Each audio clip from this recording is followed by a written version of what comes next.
Hello again. Today we'll take a look at my succulents and some cactus here on the back, out in the back area by the barn, and everything is doing really well. I have an aloe here.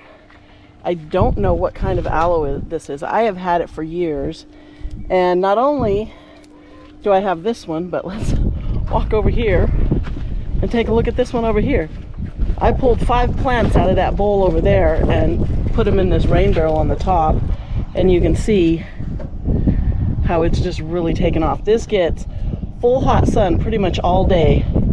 I think it's about probably 6 p.m. now, so the sun is just going down over in the west, back behind the pond, but they're flowering here, so I know they're aloes. I thought these were haworthias for the longest time because of the way they feel, and they look like the haworthia zebra plant, but they are, from the flower, it tells me they're aloes.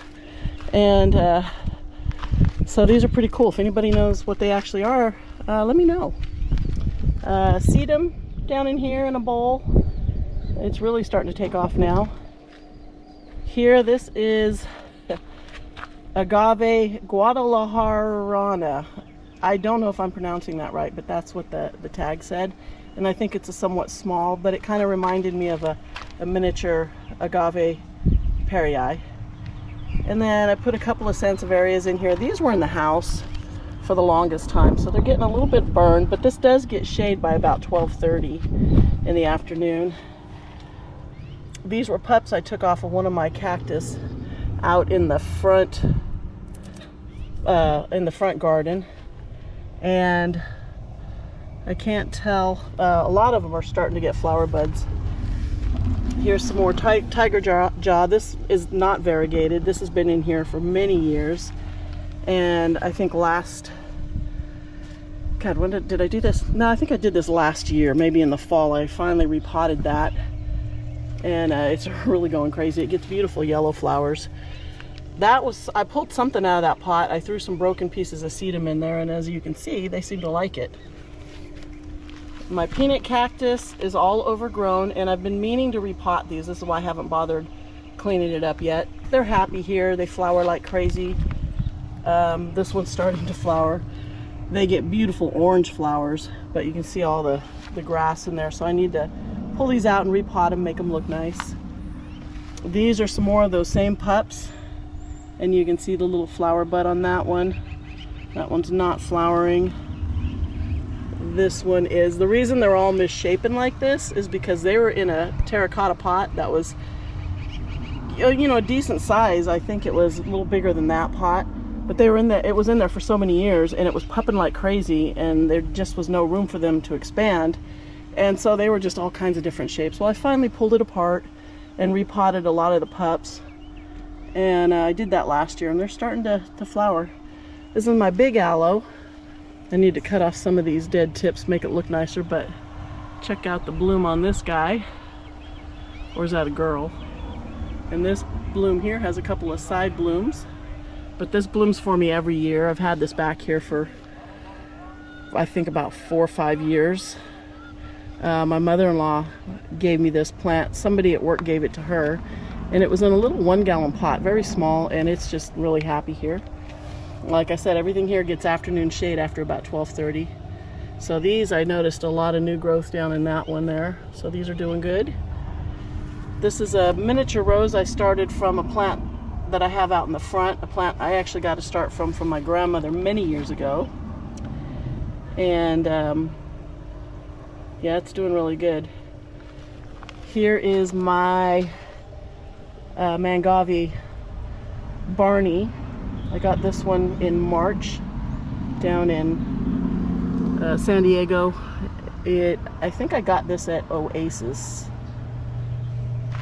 Yeah, Oasis Waterwise. Which one? What is it? Oasis Botanical Gardens? Something like that. It was Oasis. More of the sedum. This one's hanging down over the side, which I really like the look, but the chickens keep picking at it. So I'll probably cut all those off and clean this plant up a little bit. I have 2 Millii, the variegated.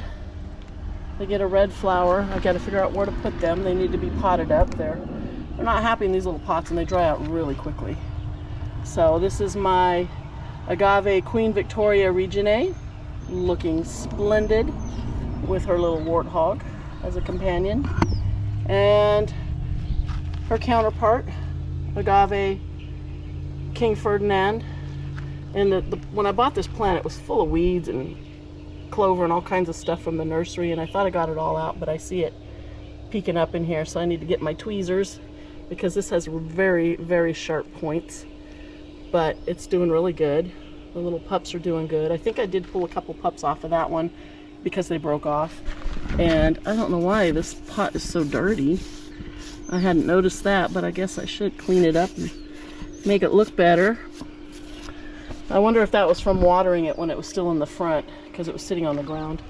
My Hectia is looking good, except I did notice today that I'm getting some dieback on the tips, and I just wonder if it's too hot here, if maybe this doesn't like as hot as it gets before the sun goes away. I got a little weed down in there, can't quite get to it. So I might move that to the upper shelf where it'll get shade a little bit earlier. I'll have to see how it does. And then over here, don't mind the ladder, we were working out in the barn. My gutters are absolutely going crazy flowering.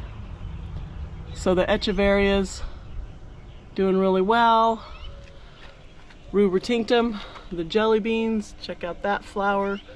I put this one too high. That's about 6 feet up, maybe a little more, and it's hard for me to get up and see what's actually up in there. And I know I need to add more plants because I did lose quite a few over the winter because it was very cold, but now I know which ones to replace them with. The ones that thrived is what I'll replace the ones that died. What's going on with my chickens?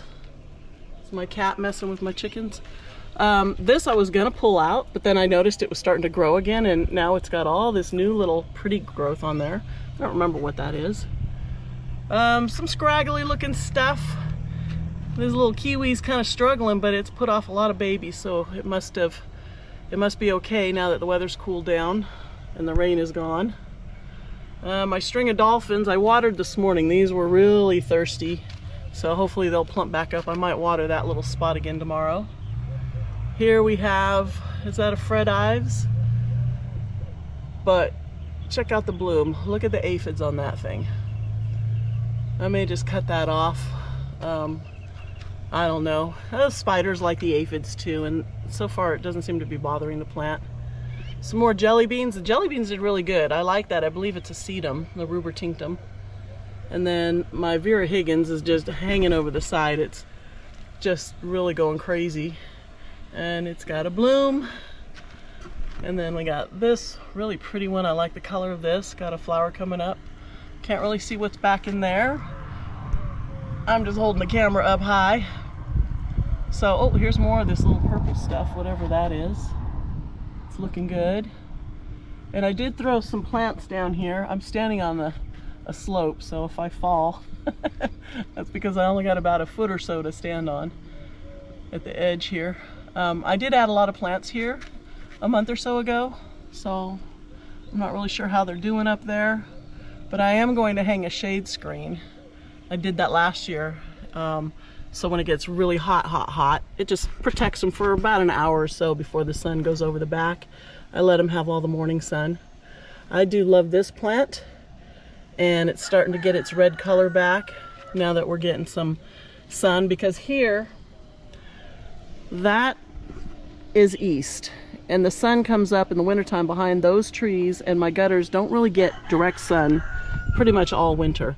But now, hold on, don't get dizzy, the sun comes up straight that way, and it hits them for about 6 hours, 7 hours every morning, and then about 12:30 the sun goes over the top of the barn toward the west. So my Portulacaria is doing good. Portulacaria, this is the Afra variegata, and it's got a lot of new growth. It struggled through the winter. I guess it's not frost hardy. I didn't know that. Here's an Echeveria. Not sure what that one is, but I can tell by those flowers. Ooh, look at that bloom. That's another one there. Got a lot more Vera Higgins down here because they really like this spot. This one's flower's starting to open up. This flower hanging down here. I'll be trimming some of these dead blooms off soon. I just haven't gotten around to it yet. I believe that is the Portulacaria minima back there. And here I have to back up without falling down the slope. Check out those blooms. Look how far. I mean, these are literally 2 feet from the gutter. That's how far out they're sticking. And this, I think those are my ghosties, because this looks like the flowers that they get in the front. They're not as colored up back here. For some reason, the ghost plants back here aren't as pinkish purple. They're more of just a green. Not sure why. Everything in here is looking good. I love the orange flowers. Look at that one. Pretty, pretty. Oh, some more of this little purple stuff. And I don't know what that is, but obviously it comes back. I got a little, I believe that's an Echeveria topsy-turvy. This, I forget what this is. It's kind of a cool plant, but this is the first time it's ever bloomed for me. Straight up teeny little minuscule flowers. This one's doing really good. Look at that. It's gonna have a really pretty bloom. Those should be opening up. Well, it's already starting to open, so that's looking good. More ghosties, more flowers. I just stepped on my cat. So my kitty cats. They're a big help. What else is in here? This little tiny thing, which I thought had kind of died back, is now getting lots of growth on the ends, and it's actually pretty cute. It's real leggy, but I don't mind that so much. And then this little guy in here's got some blooms. I got another Portulacaria minima back there. And then these guys are just going crazy. So down below, I've got irises that did not give me any flowers. I don't know what I did wrong. They bloomed last year. I have a Agave tooth fairy, another iris. Here I have another Agave Pineapple Express is this one. Another one of my little cactus pups with a bloom. And this sad aloe and pheasant. Get off my shelf, you. Get down. Come on. There you go. But this one, all that growth down inside is nice and green, so this plant is going to look really good. Once these outer leaves kind of die back, I'll cut them off and it'll look really good. And then 2 more irises that didn't bloom, not a single one. And last year they were done blooming and the flowers had fallen off by May, so I'm not really sure what happened. But that's what's going on back here. And I don't think there's anything else to show you on this wall. So happy Friday. The weekend's coming up. I hope everybody has a really good weekend. It's going to be nice and cool in my area, down into the mid 80s. It was 92 today, I think, or 93. So it was a little warm, but it's really nice right now. And I am loving this little breeze that's coming up. So that's it for now. Don't forget to subscribe. And thanks for watching. See you next time.